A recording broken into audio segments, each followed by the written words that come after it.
ইতিমধ্যেই বিভিন্ন সংস্থা তাদের জনমত সমীক্ষা কিন্তু প্রকাশ করেছেন। আর এই পরিস্থিতিতেই আরও একটি সমীক্ষা কিন্তু উঠে এসেছে, যা যথেষ্টই কিন্তু চাঞ্চল্যকর পরিস্থিতি সৃষ্টি করেছে। কি সেই জনমত সমীক্ষা? পশ্চিমবঙ্গের 42টি আসনের মধ্যে কে কটি আসন পেতে চলেছেন তার সম্পূর্ণ ফলাফল কিন্তু আগাম প্রকাশ করেছেন, অর্থাৎ ওপিনিয়ন পোল কিন্তু তারা তুলে ধরেছেন। পাশাপাশি পশ্চিমবঙ্গের 2019-এর ফলাফল কী ছিল সেটাও কিন্তু আপনাদের সামনে তুলে ধরব।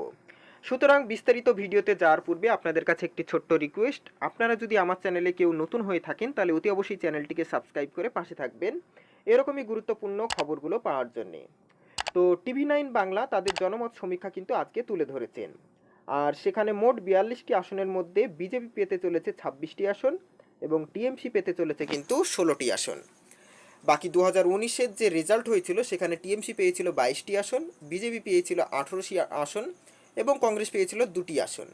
তবে 2024-এর সমীক্ষায় তারা বিজেপিকেই মূলত এগিয়ে রাখছে 26টি আসন, টিএমসিকে দিয়েছে 16টি আসন। বাম কংগ্রেস কাউকেই কিন্তু কোনো আসন এখানে তারা দেয়নি।